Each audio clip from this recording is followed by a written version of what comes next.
Estamos ya en la línea Zoom en contacto con el abogado Pablo Proaño, representante del estudio jurídico Fundación Dignidad y Derecho, enfocándose en la defensa de los derechos humanos. Vamos a analizar actuaciones de la Corte Constitucional en varios temas y de manera especial en el caso del aborto. El abogado Pablo Proaño ha escrito un artículo que hemos analizado previamente con el título Aborto sin justicia. Abogado Pablo Proaño, Washington Delgado lo saluda. Bienvenido, muchas gracias por atendernos. Muy buenos días. Buenos días, estimado Washington. Buenos días a todas las personas que escuchan este programa. En efecto, primero, muchas gracias por este espacio.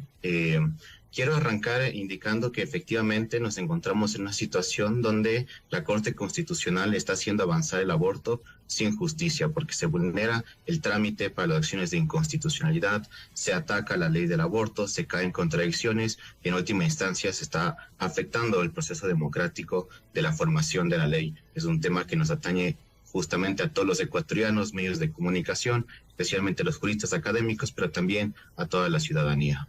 Hay varios casos que son dignos de analizar de la actual Corte Constitucional y también de las cortes anteriores o de los magistrados anteriores en base a la Constitución de Montecristi vigente desde el año 2008. Por ejemplo, en materia de la protección a la mujer embarazada, que es una obligación incluida en los derechos humanos universales declarados en 1948, luego de la Segunda Guerra Mundial, en donde no hay ningún pretexto de que si la mujer es madre soltera o si la mujer no tiene dinero, etcétera, el Estado debe protegerla desde la concepción de manera gratuita.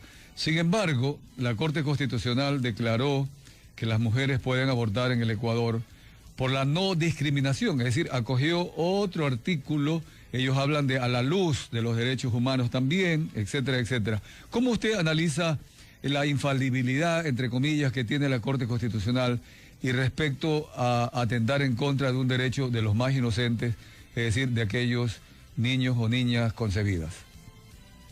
Vamos a conceptualizar un poco el problema. En el tema del aborto, una vez que se expidió la LORIBE, la ley orgánica que regula la interrupción del embarazo en casos de violación, se presentaron 12 demandas de inconstitucionalidad en contra de esta ley, 12 de las cuales tenían solicitudes de medidas cautelares que la Corte ha aceptado. Así, la Corte ha modificado 41 disposiciones de la ley, una ley pequeña que apenas tiene 60 artículos, y lo que hace es suspender estos artículos hasta que salga el fallo definitivo, justamente como mencionabas, Washington, cayendo en contradicciones, afectando otros derechos constitucionales, como es el derecho a la vida, el derecho de los médicos a la objeción de conciencia, el derecho de las mujeres víctimas de violación a su consentimiento informado, entre otros derechos constitucionales que están siendo atacados desde las medidas cautelares. Esto es un tema sumamente grave porque una medida cautelar no tiene una naturaleza de reparar un daño o de ponderar derechos. Lo que tiene que hacer una medida cautelar es suspender una afectación directa a un derecho constitucional. Pero en este caso, por ejemplo, la Corte Constitucional suspendió artículos que prohibían la venta de órganos y tejidos de fetos abortados. En ese caso en particular, no hay ni siquiera un posible derecho afectado ni de los médicos ni de las mujeres, sino que simplemente es una disposición arbitraria que la Corte Constitucional expide justamente porque no existe un adecuado mecanismo de control de poderes al interior de la Corte Constitucional y respecto de otras instituciones del Estado. Ya. Ahora, estos temas que han sido polémicos, sin embargo, los ecuatorianos ya nos hemos acostumbrado. Y esto yo lo he planteado con un caso hasta, si se quiere, exagerado. Decir que aunque se equivoquen los magistrados de la Corte Constitucional, son sentencias inapelables. Prácticamente se le dio la capacidad divina de ser infalibles, abogado Proaño. En este sentido, ¿cuál es la salida entonces? Bueno, justamente nos encontramos en un problema grande en el que la Corte misma es la que pone las reglas del juego en todas las circunstancias. Voy a poner un ejemplo. En la sentencia 3419-21 que despenaliza el aborto, la Corte dice que tiene que tener requisitos, pone los 3 requisitos que tienen que existir para el aborto en caso de violación, y también dice que la elaboración de la ley corresponde a un proceso democrático dentro del legislativo. El legislativo expidió la ley, hubo el veto presidencial con los requisitos y ahora la misma Corte, mediante medidas cautelares, nos está diciendo que esos requisitos podrían vulnerar derechos constitucionales y que no van a dejar que se mantenga la ley expedida por el legislativo, sino que ellos van a comenzar a regular estas cosas. Entonces es un problema donde ni siquiera ellos mismos marcan la cancha de juego. Ellos pueden cambiar las reglas aún a la mitad. En un principio nos indicaban temas de requisitos y luego los van y los suspenden. En un principio nos decían que se trata de una deliberación democrática, luego van y van a hacer cambios a la ley a su medida. Entonces sí es un tema grave que debería tener a todas las instituciones públicas justamente en un intento de, bueno, primero desde el legislativo, de reformar la Ley Orgánica de Garantías Jurisdiccionales, desde el Ejecutivo, incluso de proponer tal vez una reforma a la Constitución para poner límites claros al accionar de la Corte Constitucional. Porque mientras tanto, ellos van a seguir imponiendo requisitos que no estaban en la ley respecto de no solo el tema del aborto, sino también, por ejemplo, lo vimos en el tema de los decretos ley del presidente Lazo. Es un tema súper grave donde la Corte Constitucional, a medida que avanza el juego, va cambiando las reglas, va creando las reglas, y eso es todo lo contrario al principio de seguridad jurídica que rige un Estado de Derecho. Claro, precisamente por eso cuando se habla de la democracia como la mejor forma de gobernar y también de la república, la mejor forma de organizar un Estado, es para que haya un chequeo y un balance, es decir, que no haya alguien ultrapoderoso. Y acá, por alguna razón, no sé si usted lo ha estudiado, en la época de Rafael Correa en Montecristi se incluyó. ¿Será acaso porque ellos tenían la seguridad de tener cortes constitucionales adheridas a la posición del presidente Rafael Correa? ¿Cometieron un error?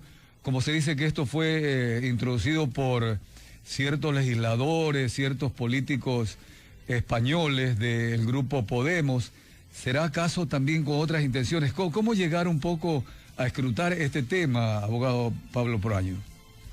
Bueno, con la lectura integral de la Constitución y de la Ley Orgánica de Garantías Jurisdiccionales, la misma que no ha sido modificado desde el 2009, sí, en efecto, podemos llegar a la conclusión de que la Corte tiene una concentración irregular de poderes al servicio, ya se verá.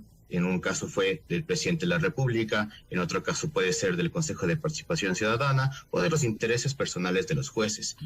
Pero sí, efectivamente se puede ver, y lo hemos visto también en el desarrollo de los acontecimientos de la semana pasada, la simple mención a una especie de escrutinio, a una especie de veeduría a la Corte Constitucional, ya suenan las alarmas y se recuerda que fue la misma Corte la que blindó esa posibilidad. Entonces se ve muy claramente en el tema del aborto. Frente a esta decisión de los jueces de imponer una postura en este tema, no hay por parte del Ejecutivo mayor acción que se pueda hacer, no hay por parte de la sociedad civil. De Dignidad y Derecho hemos presentado múltiples amicus curiae, solicitudes de revocatoria que no han sido atendidas, que no han sido escuchadas. Entonces nos encontramos realmente en una situación un poco de indefensión, un poco de falta de seguridad jurídica, justamente porque no existe una adecuada reglamentación adentro de la Corte y también desde la Constitución y desde la ley. Saskia.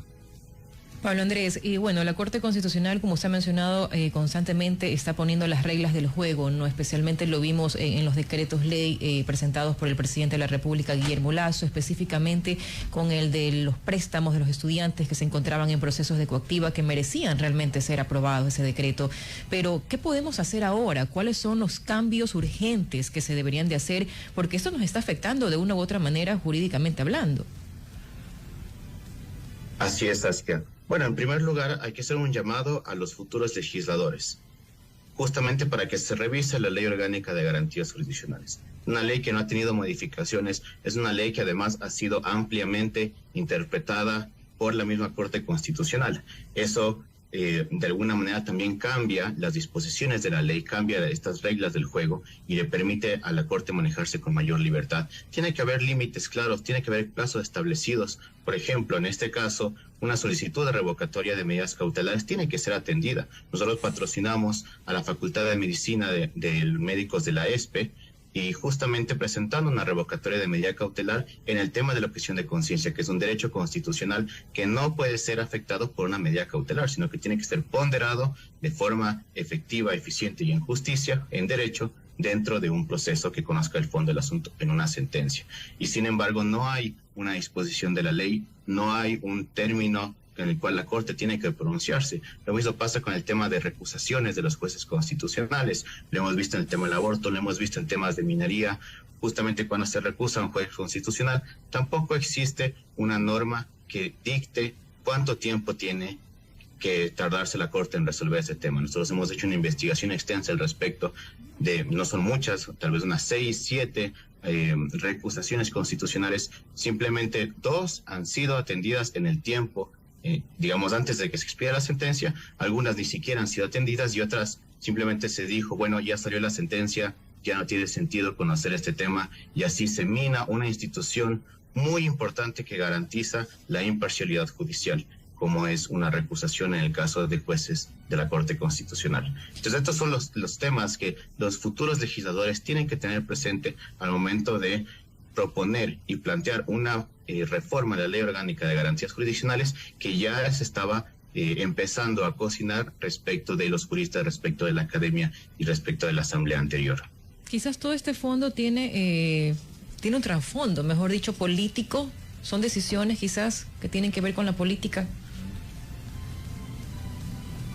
Bueno, evidentemente al haber una falta de reglas de juego, también hay una discrecionalidad más grande de los jueces, y también puede haber mucha más facilidad para inclinarse a ciertos temas políticos o no políticos. Lo mismo, por ejemplo, también en el tema de minería, en el tema del caso Yasuní.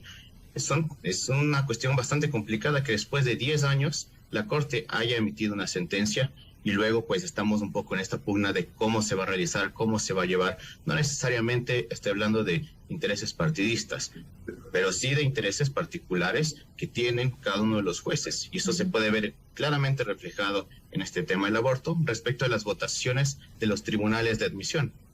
¿Por qué? Porque se han presentado, como decía antes, 12 demandas. De las 12 demandas, 4 corresponden a una misma organización que está a favor del aborto, y esta organización ha ido presentando estas demandas justamente para obtener un resultado favorable. Es decir, se presenta una demanda, el tribunal de admisión no concede las medidas cautelares, bueno, se presenta una nueva demanda, como se sortean los tribunales, tienen un nuevo tribunal, tampoco concede las medidas cautelares, presentan una nueva demanda, un nuevo tribunal, y ese tribunal sí acepta las medidas cautelares, y así se concede lo que están buscando. Esto es lo que se conoce como forum shopping.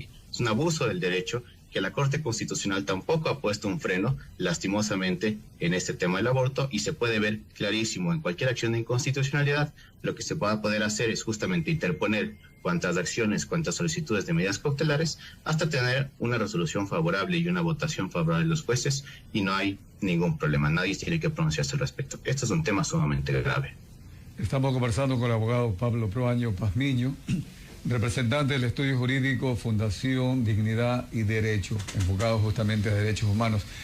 Pablo, yo quisiera aquí retomar un poquito el tema de la ley, esta que permite o que regula, dice, la interrupción voluntaria del embarazo, LORIBE, que es una ley orgánica.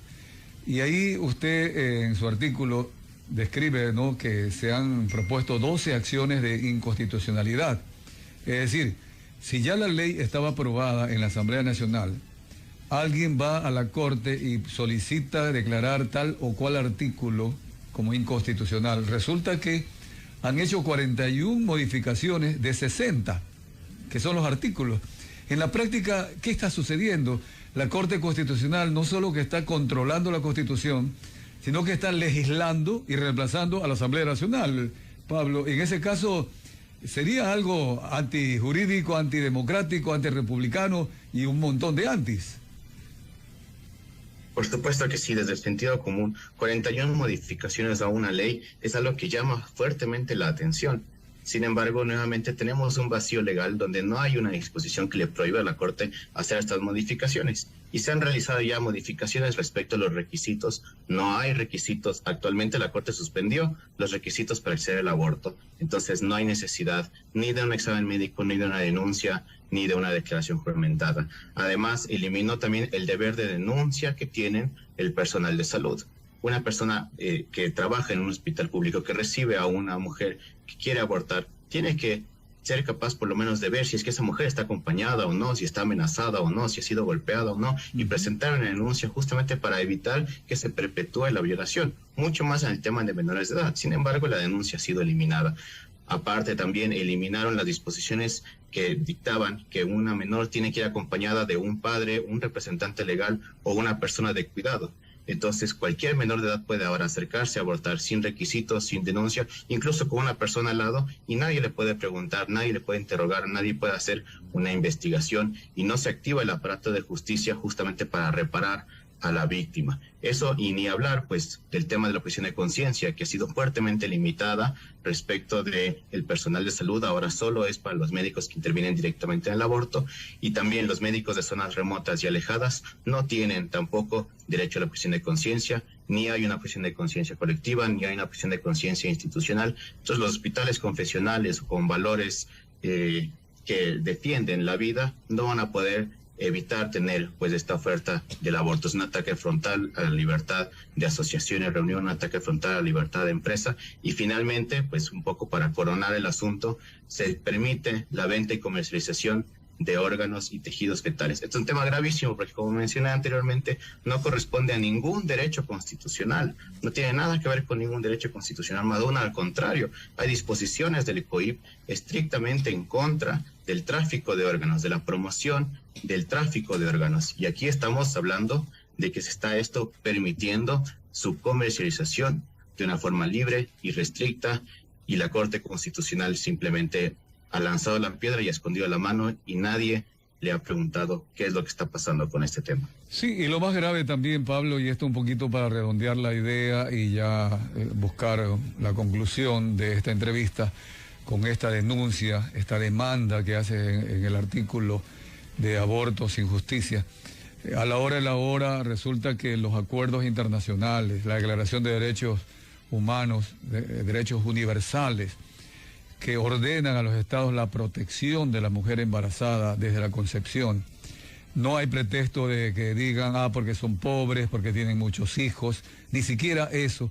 Y peor aún, cuando se le niega la posibilidad de que puedan acogerse a otras alternativas de adopción, centros de acogida. Es decir, el Estado debe estar feliz, debería estar feliz, ¿no? Yo no creo que el presidente Guillermo Lasso lo esté, pero el Estado, como un ente, una entelequia, va a decir, qué feliz porque ya me quitan esa responsabilidad, proteger la vida de la mujer, inclusive ni siquiera que puedan hacerse una ecografía, que debe ser atendido esto dentro de lo que son el servicio gratuito de salud pública. Es algo que no se entiende sencillamente, y no sé cuál será en el futuro la salida a todas estas partes absurdas de la actual Corte Constitucional, y también lo que ha venido haciendo de acuerdo a la función que tienen en la Constitución de Montecristi, Pablo. Aquí parece que no hay salida, entonces.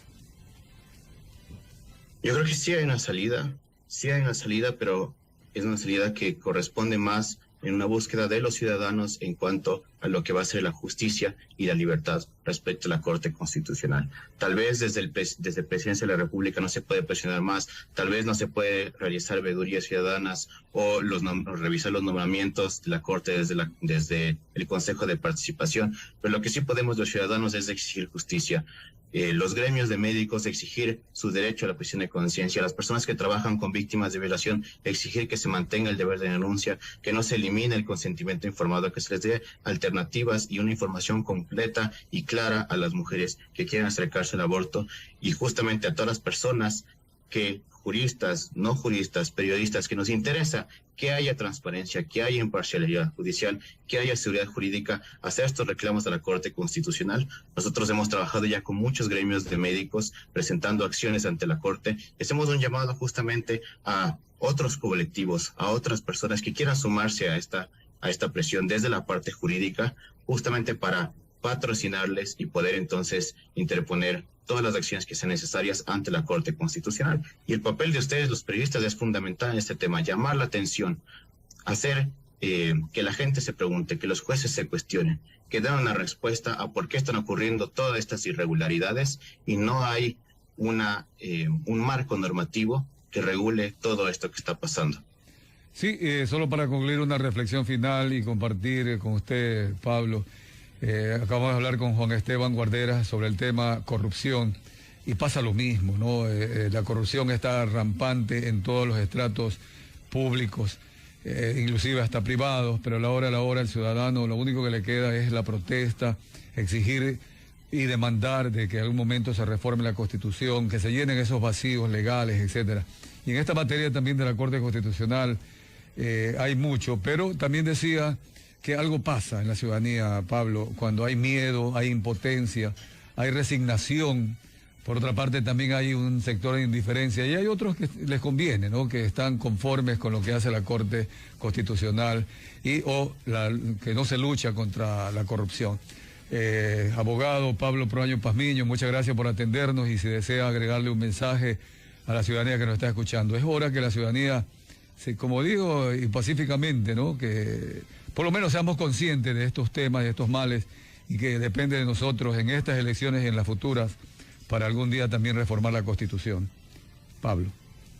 Así es, Washington. Muchas gracias por el espacio. Justamente quiero cerrar con este llamado a la ciudadanía, a los gremios médicos, a las personas que les interesa que la Corte legisle conforme a derecho sin vulnerar la seguridad jurídica y los derechos de las personas, a reunirnos, a conversar. Todos pueden seguirnos en nuestra página web dignidadyderecho.org y nuestras redes sociales @dignidad y derecho, justamente para establecer los mecanismos legales y asesoría jurídica que podemos interponer en estos temas. Vamos a usar todos los mecanismos jurídicos que estén a nuestro alcance justamente para presionar a la Corte Constitucional y para exigir que ya no haya un aborto sin justicia, que ya no haya venta de fetos, de órganos y tejidos de fetos abortados y que se respete el derecho de los médicos, el derecho de las mujeres víctimas de violación y el derecho de los niños y niñas del Ecuador.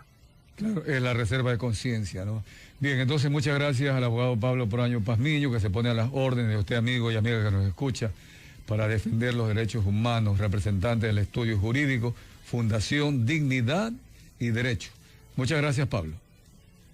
Muchas gracias. Buen día.